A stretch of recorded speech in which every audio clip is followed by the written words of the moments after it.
Thank you. Okay. Good morning, everyone. Good morning. Morning.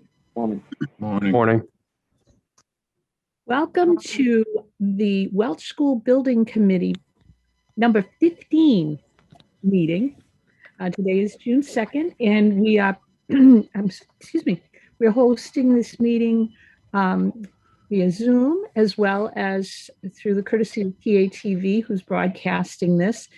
We will have time at the end if there are any people from the public who would like to speak or ask questions. There will be a dial-in information, but other than that, we're going to get rolling.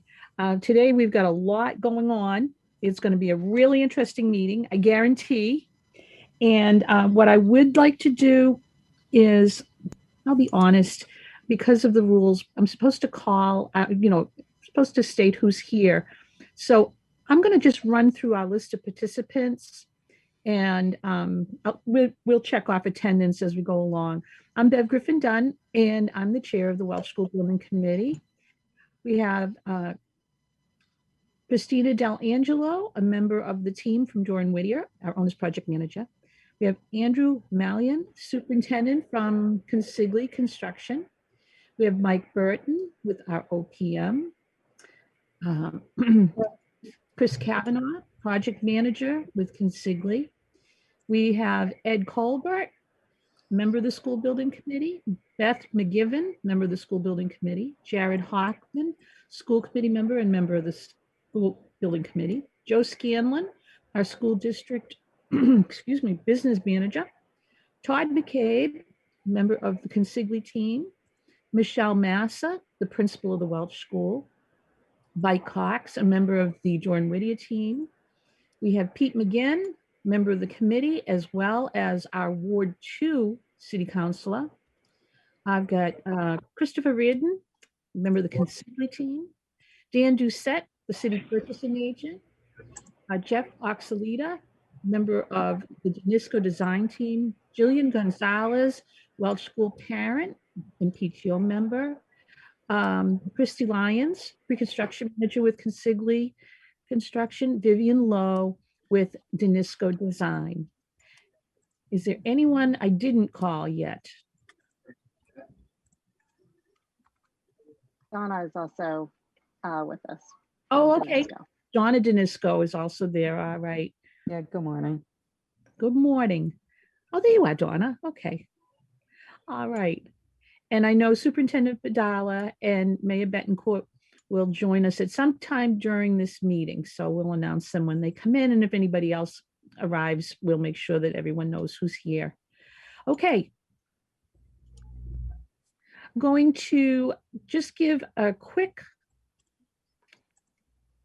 review on our agenda. We need to have a motion to approve the May 6, 2021 meeting minutes. Would anyone like to make that motion? I'll make the motion to approve the meeting minutes. Thank you, Ed. Is there a second? I'll second it. I think someone, Michelle, were you the one that seconded? Somebody. I beat you to it. I know it was a tie there between Michelle and Joe. Okay, second by Michelle. Are there any corrections, additions, anything anyone noticed in those meeting minutes? Okay. Hearing none, we will, now I have to take a vote. Hang on, back through the list. Okay. Jared Hockman. Yes. Okay, thank you, Jared. Jim Hafey. Oh, wait, Jim's not here. Okay, Pete McGinn. Yes. Michelle Massa. Yes. Ed Colbert. Yeah. Jillian Gonzalez. Yes. Thank you. Beth McGivern. Yes. Okay. And I vote yes as well. Okay. The motion passes, the minutes are approved, and we're going to move along. I'm going to turn this over to, let's see, Christina. Yes, so the next item on our agenda is our construction manager update to the SBC. As you know, we have proceeded into a contract negotiation with Consigli Construction based off of our last meeting. And today we are introducing the Consigli construction team to the SBC. So Christy, do you want to share your screen or you want me to share the screen? Yeah, I'll share my screen if you don't mind. Okay, go ahead.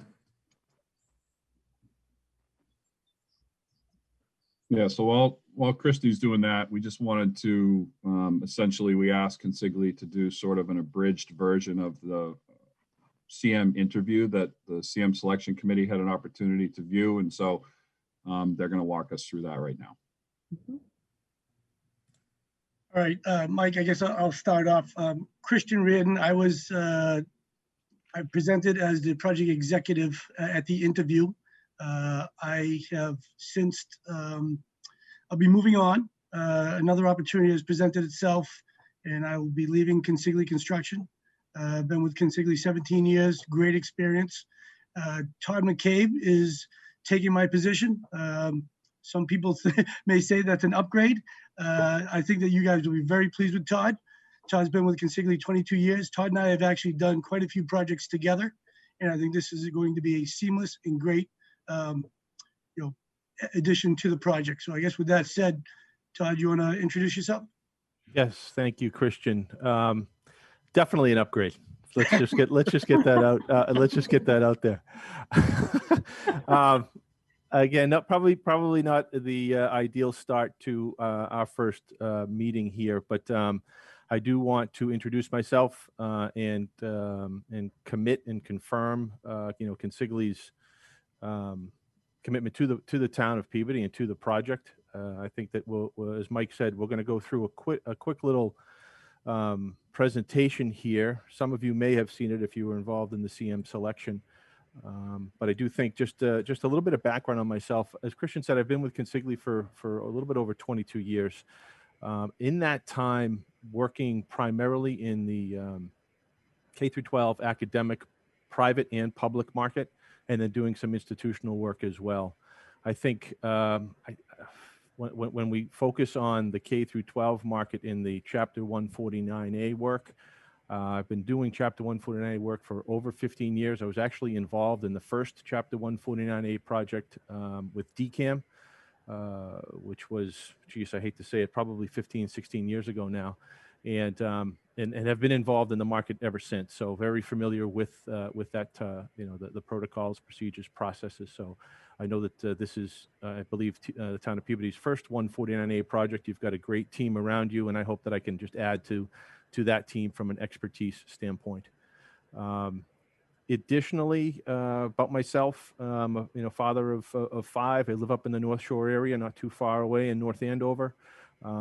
So I definitely will be involved once construction starts on site in the project, helping my team make sure that we're delivering on things that we've committed to. So it's an occupied project, a phased renovation, difficult. Not going to sugarcoat it here. These types of jobs are more complex than a brand new building in a field somewhere. This is primarily all I do, occupied phased renovations. And I think it took me probably 10 years working at Consigli until I got my first new building. It was exciting, but I like the occupied phased complex projects a bit more. So I look to bring that expertise to this project and help my team, again, make sure that we're delivering on an exceptional, not only project, but experience for the town of Peabody.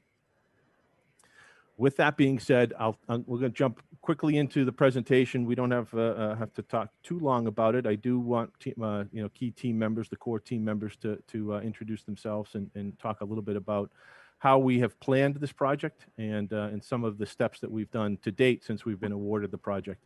I think this slide you see up here in front of you just gives you a quick glance of who Consigli is, and I think some of the key points here are probably why we were selected as your CM partner.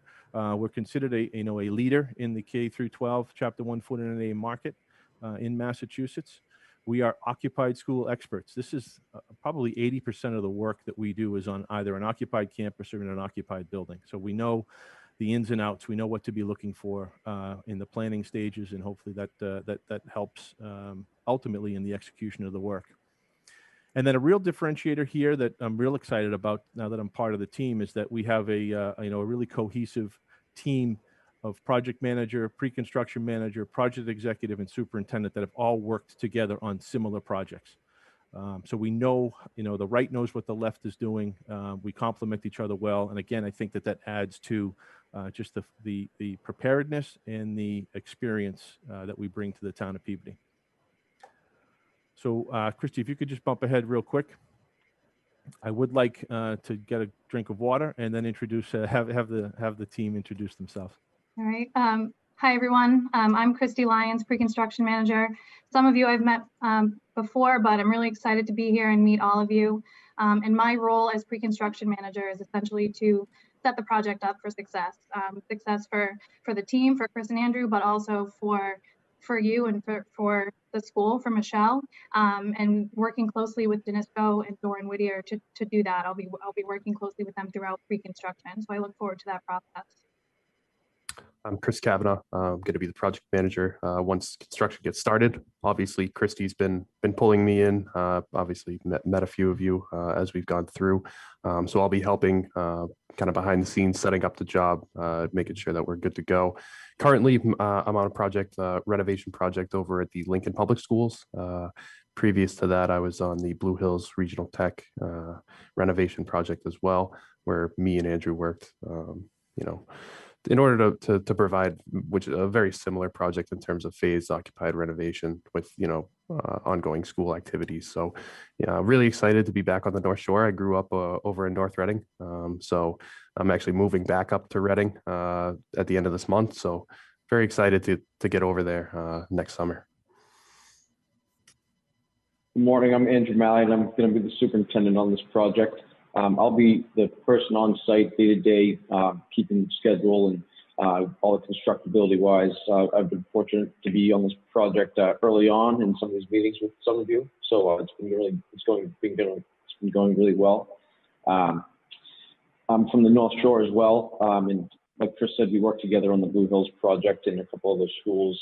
I'm very well versed in the occupied renovation projects. Currently, I'm at a laboratory where there's some very intricate science experiments and everything going on, and we are having to work inside of the space while they're still remaining operational. So I'm very well versed in occupied reno, and we're looking forward to working with you.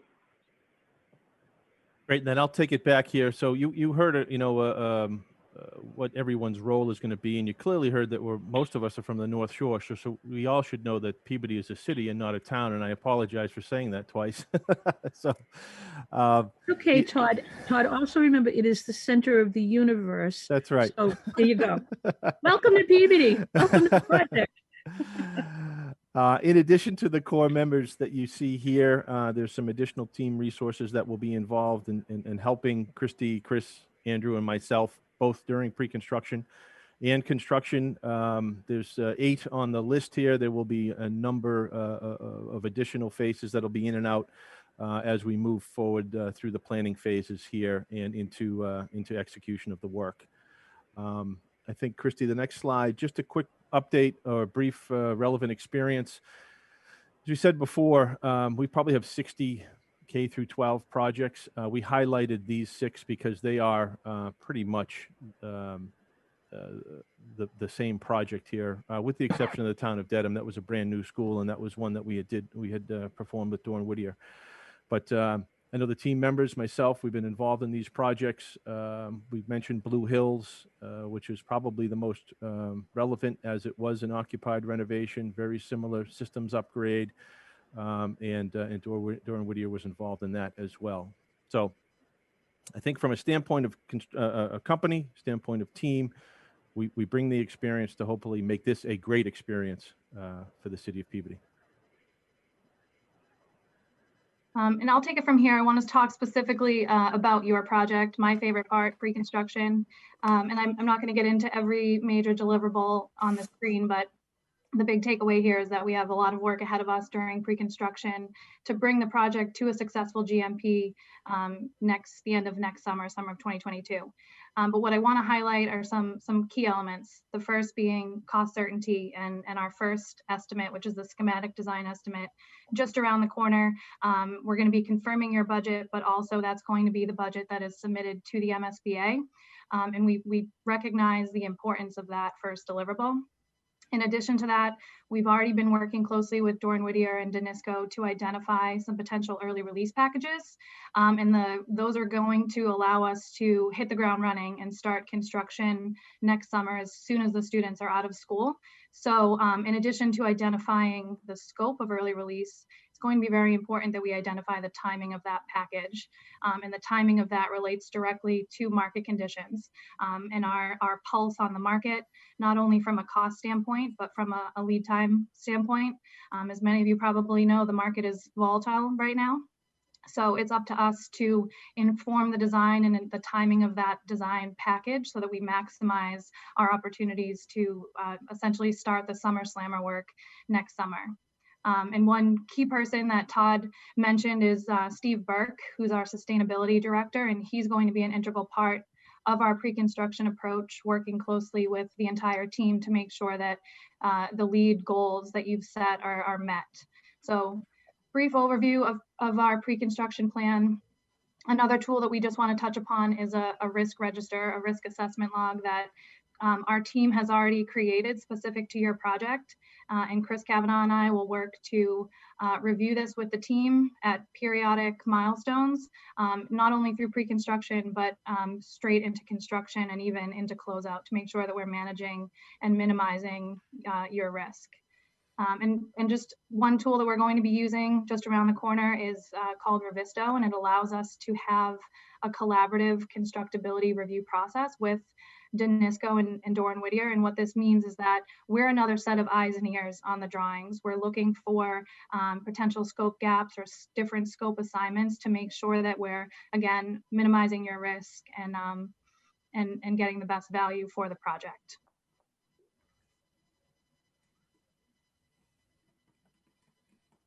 So this is our proposed logistics plan that we presented during our presentation.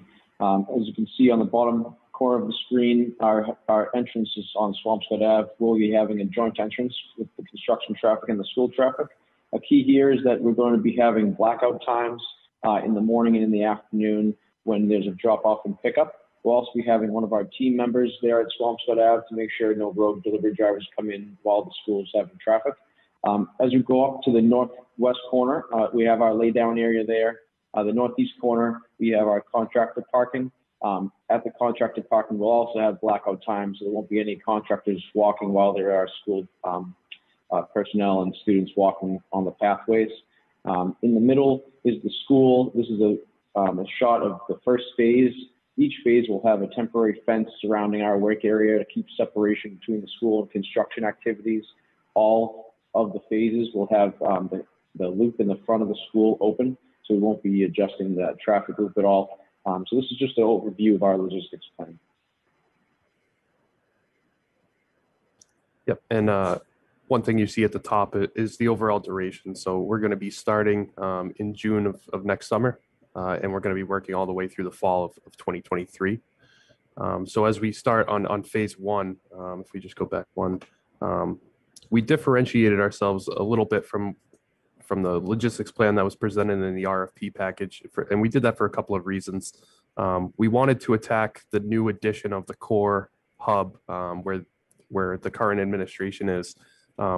We felt it really, based on our lessons learned and through our experience, that we want to get the administration in their final home and the main entrance of the building opened up as soon as possible. And with that work being, one of the larger portions of the renovation, we figured we could get that heavy foundation and steel work done during the summertime.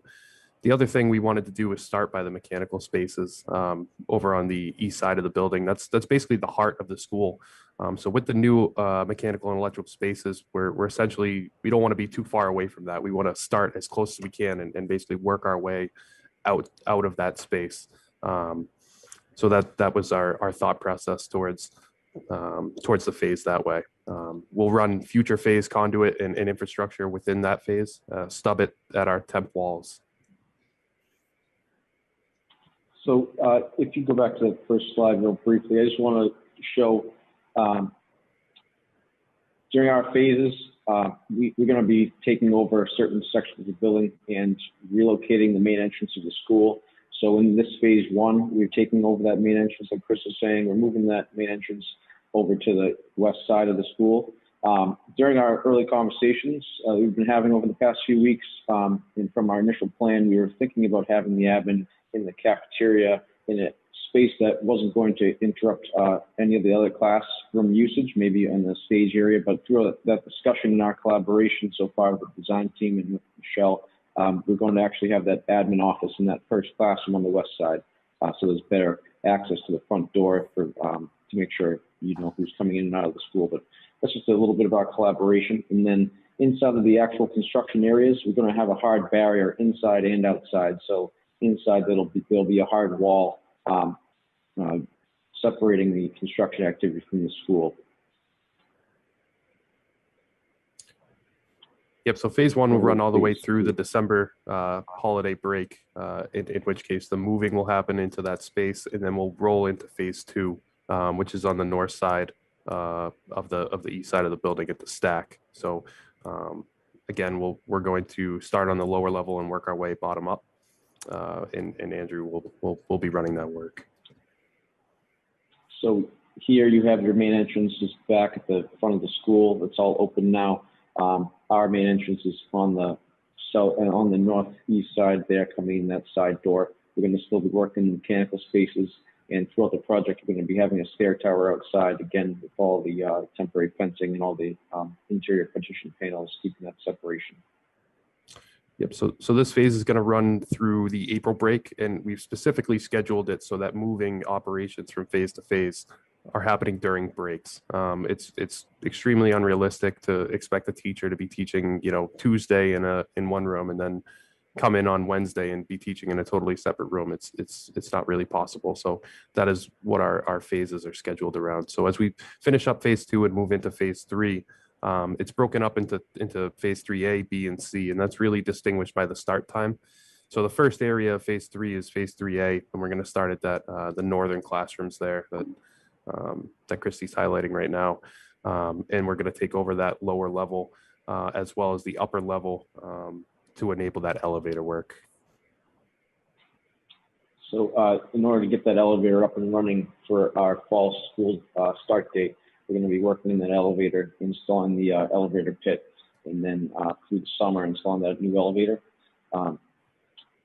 Phase 3B, this is when we take over the cafeteria area. We're still working through with the design team with Michelle and Dorian Whittier about exactly when we're taking over that cafeteria in the kitchen. But this is our overall plan for that phase. Yeah, and that's going to run all the way through the summer and be ready for the start of school in September.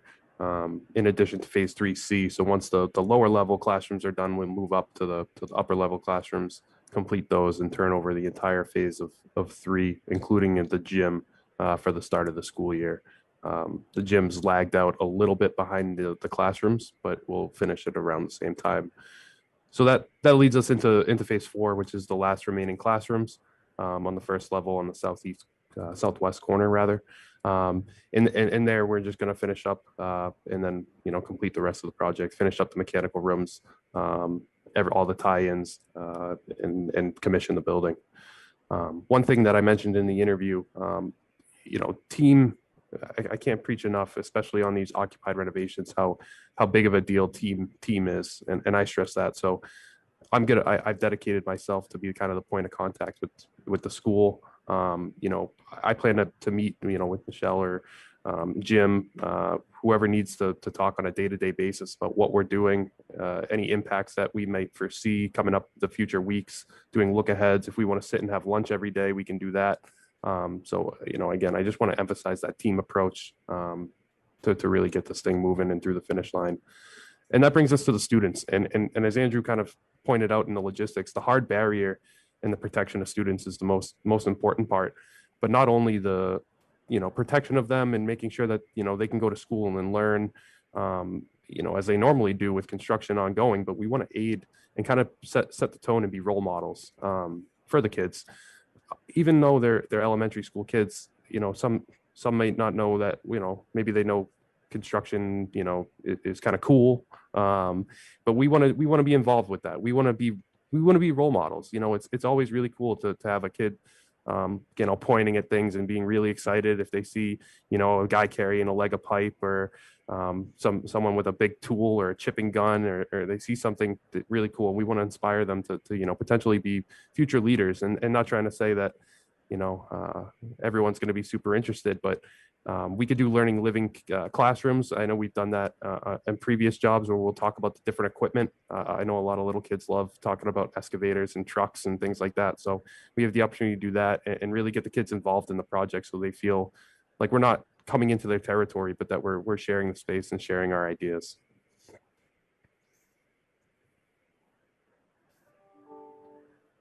So with that, I don't know, as we said, wanted to keep it relatively brief, although we're probably 20 minutes into a presentation here. We did want to open it up to see if there were any questions, or if anyone had any anything to say closing remarks wise. And if not, we can roll right into the regular agenda. It looks like Dan's got his hand up. Good morning to the team, especially those who are coming on new. But your experience on some of the other cities or towns, mine involve an override as part of the process, and I can report to you that this project will not require a municipal override vote.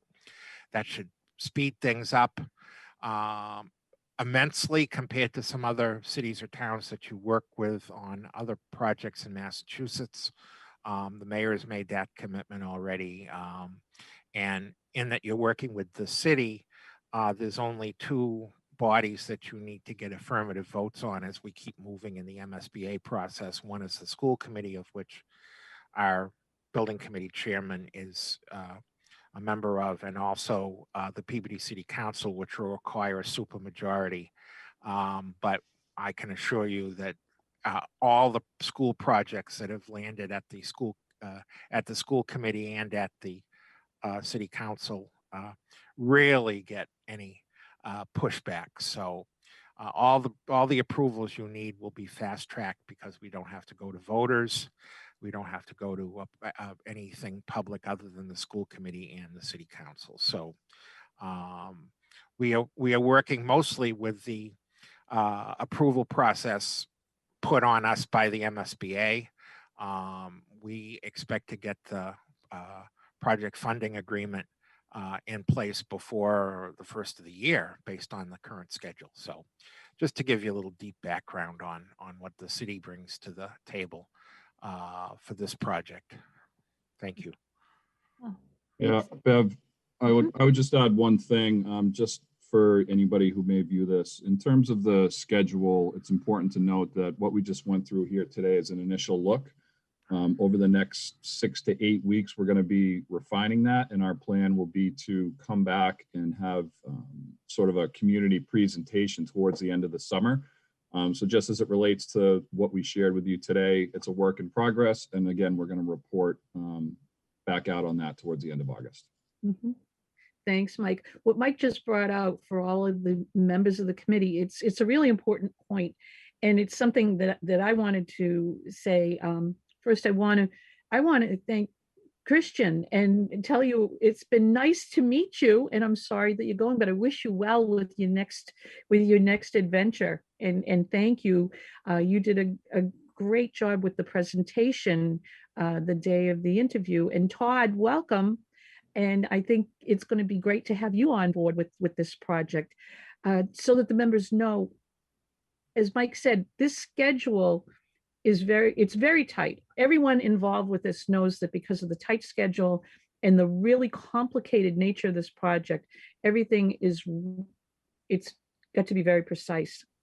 But what they've done, and what's really impressed me, is a lot of what you just saw on those drawings actually has already been changed to reflect the input of committee members And it really, really is nice to see that, because between Consigli and Danisco and Doran Whittier, everything that everybody from Welch School is saying, and when by Welch School I mean the committee members from Peabody, your input is very valuable, and I can see it. I can see it in the ink, in the drawings. So as something comes up, they adjust, they're listening, and that's really important. So to all of you who are being very quiet at the moment, if you have a question, bring it up, because this is really cool. I told you it would get more exciting every week. And this is a really, really interesting part. And it gets better as we go along. But there are a lot of open minds sitting right in front of us who are taking to heart all of the comments that people are making. I ask a million questions. I get great answers, and it's explained, and it makes sense. So go ahead. Anybody have a question? Hit the button for the raise the hand, and then you'll be able to ask questions as we go along. But go ahead for it if you'd like. I just have one thing to add, if I could do that. Go ahead. Yes, please. Just so you know that it is in our countdown to summer. Today is letter Q day, so it's quiet day. So maybe that's the reason why everybody's being quiet today. One of the other things that I can't remember if we actually discussed, because I was the traffic monitor to help a turtle cross the road today. Legit. So the turtles come every year to lay their eggs here. So we have them in the back, up on the hill, right in the front where the teachers park, and over by the creek on the other side of us by the basketball courts. So we'll be mid-construction at that point. So I just want to bring that to people's minds so that, we're not hurting our turtles and all of that. They come back every year. And the only reason why I bring it up is because they were here today and we helped lay their eggs today. So. Yeah, they're part of our curriculum. They are. They really are. Bev, I just wanted to say, Bev, I'd just like to say, I really appreciate, especially it is the last few weeks of the year and everything. And I just want to thank Michelle and Josh and the whole other folks, Joe and Chris was there as well. And their thoughtful responses and really just wanting to help us get it right. And without them, we could put anything up there, right? And say, oh, it works. But it really means a lot that they're putting as much time and effort into it. So it's the beginning. It is. We've got a long way to go, but we're really pleased and thankful of everyone's involvement. That's good. And just so you all know how intent everyone working on this project is, they wanted to know not only the last day of school, but they were really excited it was a half day, because that gets them in there that much earlier. Seriously, that's how quick, that's how closely they are looking at things. I mean, I have this vision that the last parent and the last bus are going to be heading down Swampscott Ave, and you guys are going to be at the corner revving your engines ready to come in, 20 minutes later. So it's a good visual. They're ready to go. They're getting ready to go. All right. Beverly, could I just jump in? I just had a couple of things to add and ask from a community standpoint. Yeah. Have abutters been notified, and I may be getting ahead of myself, have abutters been notified yet of the construction that's happening, what the impact of that will be, and will they be getting periodic, notices about activities going down at the school, noise levels, things like that? And also, while I'm on just the PSA for the construction folks, Swampscott Ave, I know I know people that live there and they have a lot of complaints about traffic. So I just want to put the PSA out that the slower you can go down that street, the better. Just throwing that out there. So yeah, I just really like to know about, the community notification. Yeah, Jill, those are good points. Actually, thank you for mentioning about the the traffic on Swampscott Ave. Yeah, there'll be people taking names and numbers, so we're gonna have to Yeah. explain it. We'll be explaining it to the construction crews, and that will happen. And just so everyone knows, construction isn't gonna start until honestly next year for the big construction. This is a really vivid example of measure twice, cut once. Everything they're doing right now is in preparation for the construction. So it's really detailed work. The other thing, as far as notifying the abutters and the neighborhood, definitely that is going to be taking place. I don't want to jump ahead in the agenda, but we'll be talking in a minute about another community, actually 2 more community meetings just this summer. And those will continue throughout the project. There's another really, really interesting piece coming up about that. And then the abutters are definitely going to be given all kinds of notifications. And like we did with Higgins, we had a neighborhood liaison, and we will probably do that as well.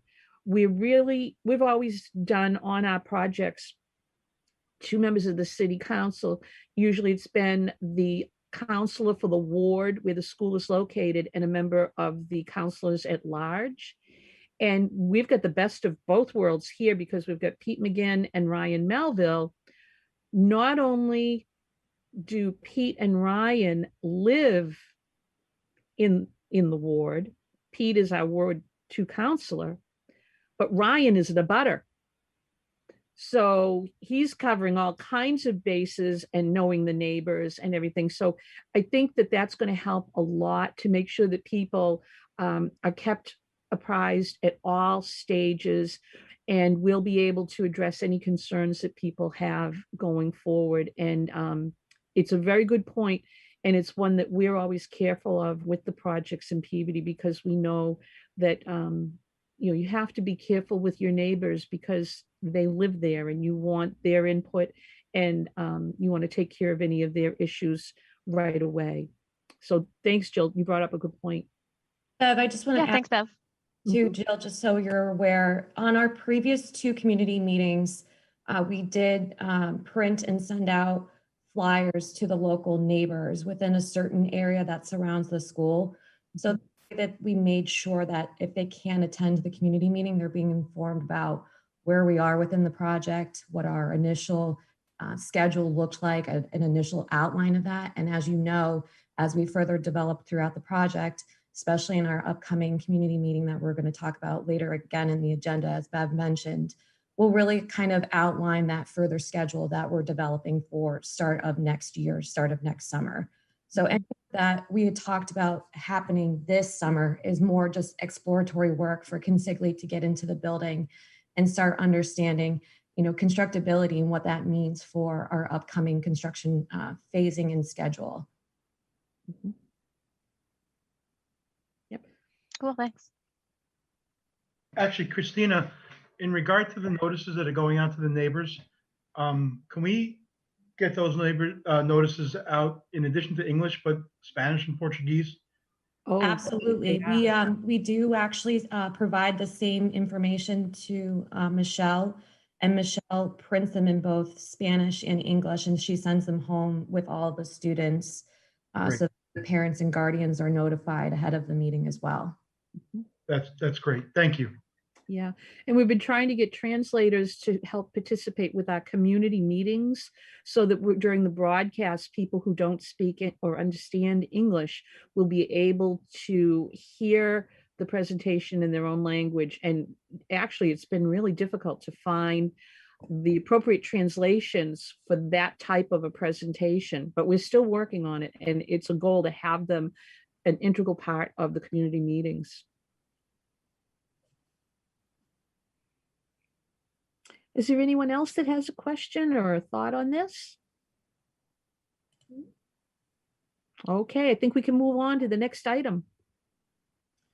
All right, so next on our agenda was a design update, which I'm going to turn it over to Jeff, that I'm sure is going to walk us through their presentation. Great, thanks, Christina. We'll try to go quick. I know we're 45 minutes in. Good morning, everyone. So we'd like to provide a schematic design update on the work that we've completed since our last meeting. And since the last meeting, we've met with both the exterior and interior working groups. And we'd like to share the results of those meetings and the direction the design is moving in with you today. So we'll briefly review the existing conditions, our design priorities, some exterior materials palettes that we considered, and then some initial renderings of both the exteriors and the interiors. Next, please. So one of the biggest changes to the exterior of the building will be the new core area and the new main entrance. And currently the main entrance is recessed into the building under that large fascia and overhang. And from a design standpoint, one of our goals is that the entry really wants to have more of a presence on the site and be clearly identified as you arrive over the bridge from Swampscott Avenue and be more inviting. And for the return to school, 2 of the masonry walls out front, you can see here, have been brightly painted with murals. And we agree in this kind of design direction that we need to introduce some more accent colors and sense of life into the exterior of the building. Next, please. Great. To remind everyone of the exterior envelope scope, it includes replacement of the windows, replacement of the corrugated asbestos cement fascia and soffit, and then repairs and painting to the CMU wing walls. So as most of the east and west elevations are all steel window system, this will have a significant impact on the look of the building. Next. And the north and south elevations will see less of a radical change, but it'll include cleaning of the masonry. The windows at the stairs will be replaced. All the exterior doors will be replaced. And then also at the top of the gymnasium and the cafeteria, all of that translucent glazing will be replaced. So it'll be less dramatic change, but more of a refresh to the north and south elevations. It will be dramatic, Jeff. It will. And these are some existing conditions that we're working hard to address. Anything that's damaged. Well, I should first say that the structural engineer and I have reviewed all of these conditions, and anything that where there are no structural problems, we will repair and clean and do anything that we can to prevent any further or future deterioration. So we'll address some of these conditions as part of. We'll address all of these conditions as part of the project. Next, please. So this slide lays out our design priorities, which are true of both the exteriors and the interiors. So as I mentioned on the last slide, we'll replace any existing materials that are damaged and can't be repaired, but anything that can be cleaned and repaired can remain. The next 2 are related: improve occupant comfort by increasing thermal performance, and then reduce window area for improved energy performance. So by replacing the windows with insulated glass, thermally broken frames, window shades, and screens are all basic improvements, but will have a significant effect on making the classrooms more comfortable, which will be a huge benefit to the building. We'll utilize exterior and interior materials that are complementary to the original building style. We'll limit the interior demolition of the existing construction to be cost effective. So a lot of the interior finishes are extremely durable. It's CMU, it's brick, and anything that we take out, we'll have to replace with materials as durable as what's currently there. So we'll just have to be smart about what we take out and leave everything that we can. All the interior surfaces will be cleaned and painted. And then lastly, kind of a tenet to everything that we're doing is to provide an updated child-friendly environment.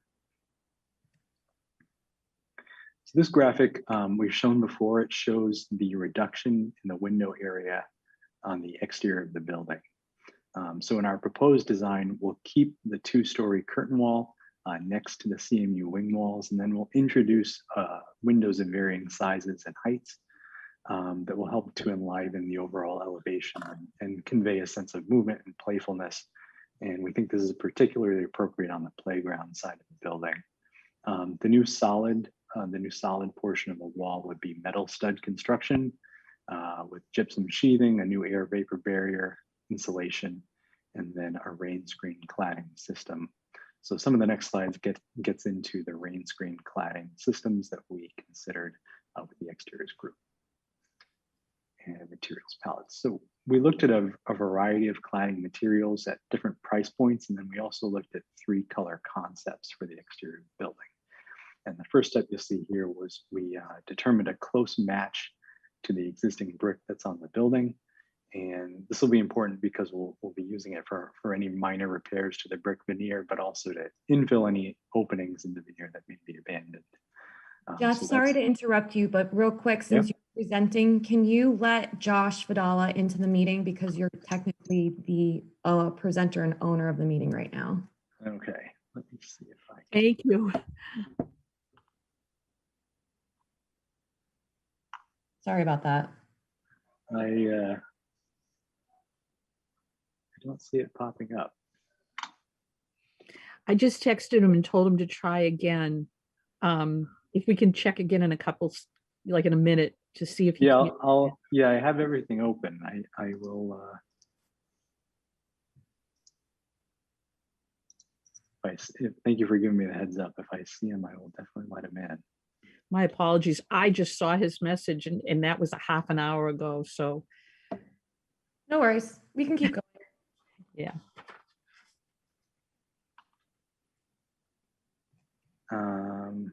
Okay. Am I the? I'm not presenting, so I'm not sure if I'm actually the owner because I don't have my screen up. But if I see anything, I will definitely let him in. Okay. Okay. So for this initial materials palette was kind of a red terracotta color, and we showed that with fibrous cement panels and also terracotta panels. And the purpose of that was to pick up the warm richness of the brick that is so prominent on the north and south elevations, and to incorporate that onto the east and west elevations. That was one concept. We're also showing some initial complementary accent colors here. Next, please. So as the opposite to that, this would be like a cool color palette. This is a green scheme along with some cooler accent colors. This would be a contrast to the other elevations. Next, please. And then lastly, for a less dramatic departure from the current elevations of the building, we could go with a neutral field color with some brighter accents. And this was the preferred direction of the exteriors working group. And we intend to carry a porcelain tile Rainscreen system as the exterior cladding for the schematic design drawings.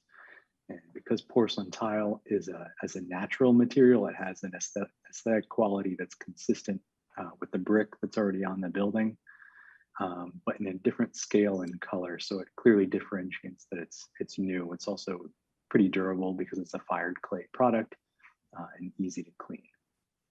Next, please. And Josh is trying now to enter the meeting, so whoever can let him in, he's there. All right, keeping an eye out for him. Okay, thanks, Jeff. This slide shows that neutral gray scheme applied to the east and west elevations of the building. You can see the new window patterns and then also the rebuilt center bay of the building with the new main entrance and a new mechanical screen wall above that to conceal the mechanical equipment for the new VRF HVAC system. I'll show a close-up of both of these next. So Jeff, I just also wanted to add that we're still exploring the colors.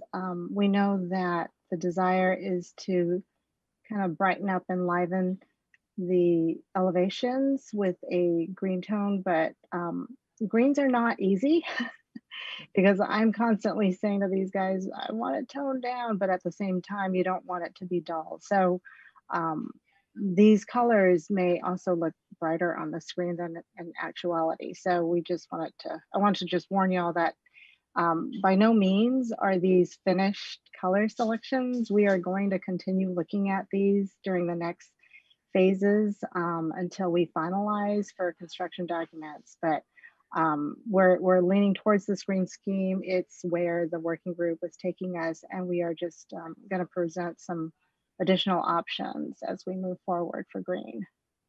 Mm-hmm. Right. So that's a good point. One of our main goals right now is scoping and to kind of understand the big picture and the details of the exact colors and what's an accent color and what's a neutral can certainly be worked out in later phases. So by no means is this final. But I think in general, right, so if we talk about the concept of the materials and colors, it's really to lighten up the building and give it a sense of a little bit of playfulness, but also relate to the neighboring wetlands and brook and the natural landscape. And while we like the lightness of the porcelain and those materials, we also want to have whatever we're doing speak to the brick as well. So that's where this warmer color comes in on the main entrance. And it really does kind of make that speak more as, hey, welcome, come here, right? This is the main entrance. So hopefully this accomplishes what we're anticipating it to do. We also have the opportunity to introduce some new building signage on the front of the building, which we think will be, something nice that we should take advantage of. All right, and then we have one more view of the opposite side of the building, the two-story east side, and this shows again the Rainscreen, and then also an opportunity to kind of introduce some fun accent colors in the forms of pre-finished aluminum trim around those windows. Next.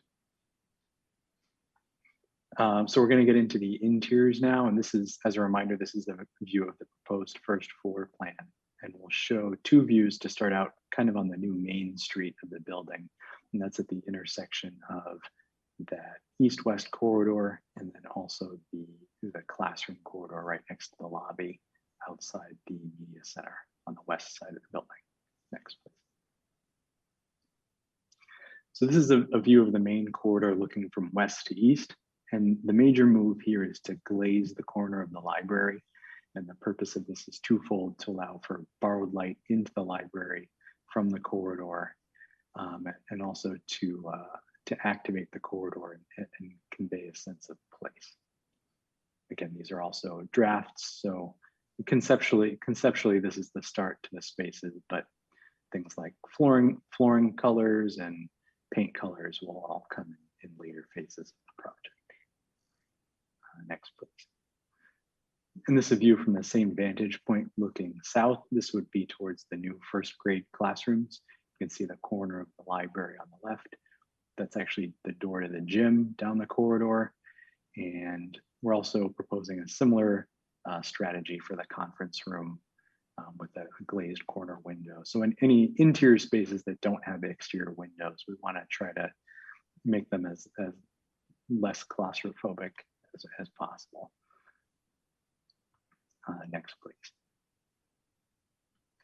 So as a reminder, this is the furniture plan we presented at the last SBC meeting for the library. And we have one view of the library looking into this space, and it's standing at the front door looking on the left-hand side of the library looking into the space. Next, please. So this is that view. You can see the circulation desk on the left-hand side. And from the vantage point behind the desk, anyone sitting behind the desk will be able to see both the stack side and the other side that has the flexible spaces and the classroom setup. In here, we'd also like to introduce kind of a specialty light fixture. This is the portion of the building that's in the new structural bay, so we have some opportunities to increase the ceiling height from the existing.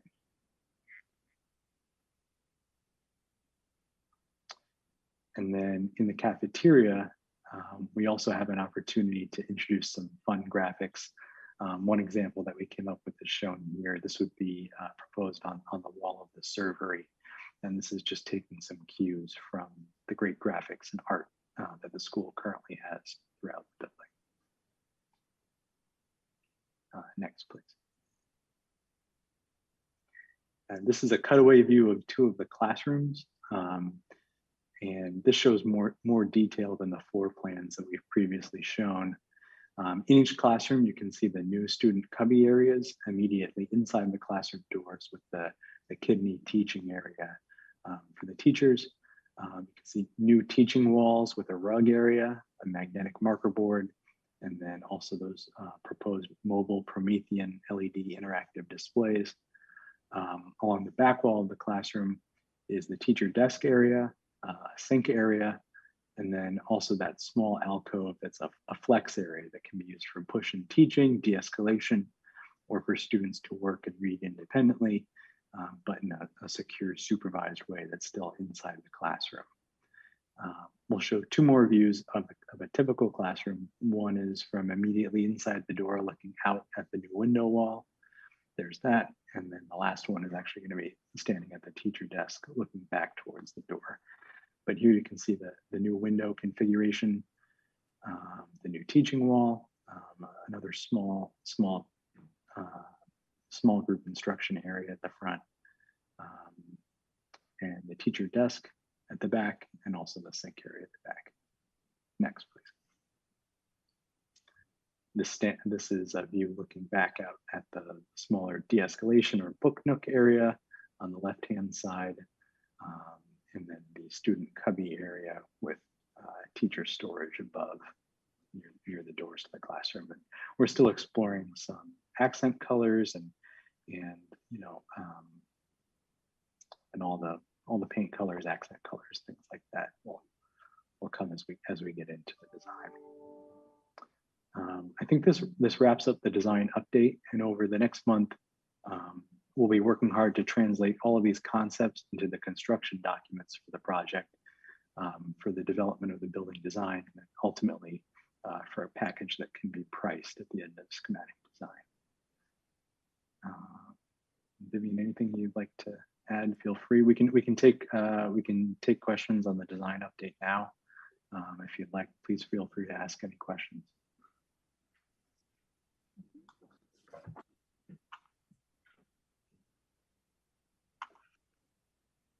So I just wanted to add that, we are really just at the start of looking at colors, but we have set some materials just because we want to own the scope as part of the schematic design estimate. Usually at schematic design, the scope is not as well defined, but since this is an existing building, we're showing some of these things maybe a little ahead of what we would typically do with a new school, just because we really do need to refine the scope to get really good tight numbers at the schematic design phase, since as Christy had mentioned earlier, this is what defines the project scope and budget going forward. And as I've said before, this is really kind of the fun phase as well. As we wrap up schematic design, we get into design development, and that's when we really start looking at how the materials come together much more carefully. We're doing that now, again, just to scope it, but there's opportunity then also to look at different materials and definitely colors.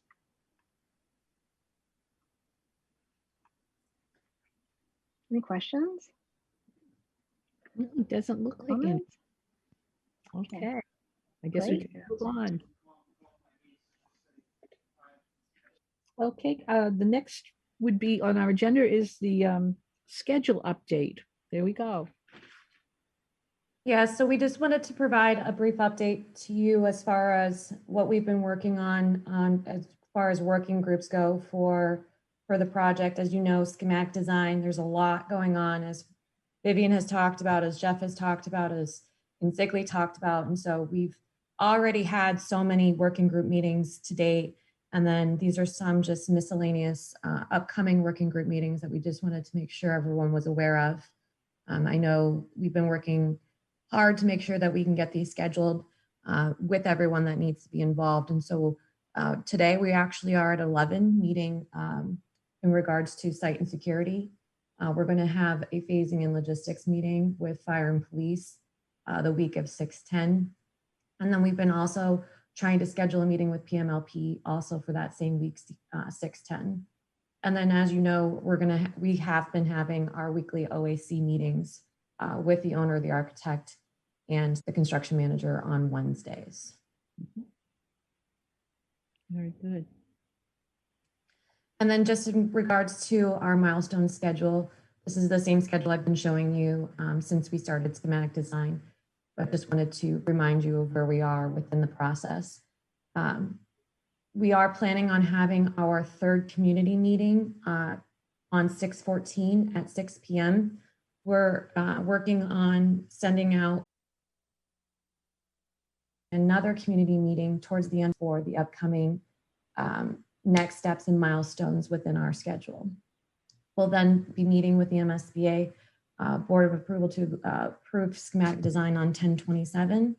And then we'll be entering our project scope and budget agreement with the MSBA on 10/28.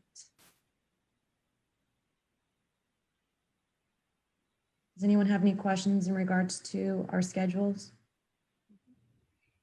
Oh, and just to add, we will be having a joint school committee, city council meeting to make sure that all of the elected officials who have to take votes on this are kept right up to speed on all the developments. So that's in the works as well. Thank you. Okay. I think we can move on to the next item, Bev. Okay. Does anyone else have any topic that they want to bring up? I don't see any hands raised. I do want to let you know something that's very exciting. Work is almost completed on a web page for the project. And we hope to be able to announce that at that community meeting so that people will be able to follow along with a link on the school department website. And it will be all about the Welch School project. And it will constantly be updated quite often with most of what you're seeing. You'll see it first, and then it will go to the webpage. So that's exciting. That's going to really be very nice. Again, that is also being translated so that people will be able to view it in their own native language. So that's a really exciting development on this project as well.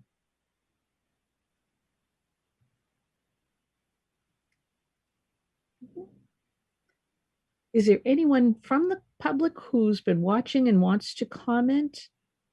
On my screen, I don't see anyone other than our participants. I don't know if it would appear on another screen, but it doesn't look like anyone has called in.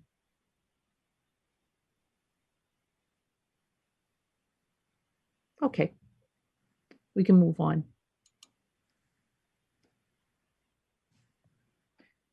So our next meeting for the school building committee is July 1st at 9:30, and we will do a Zoom meeting on that one as well.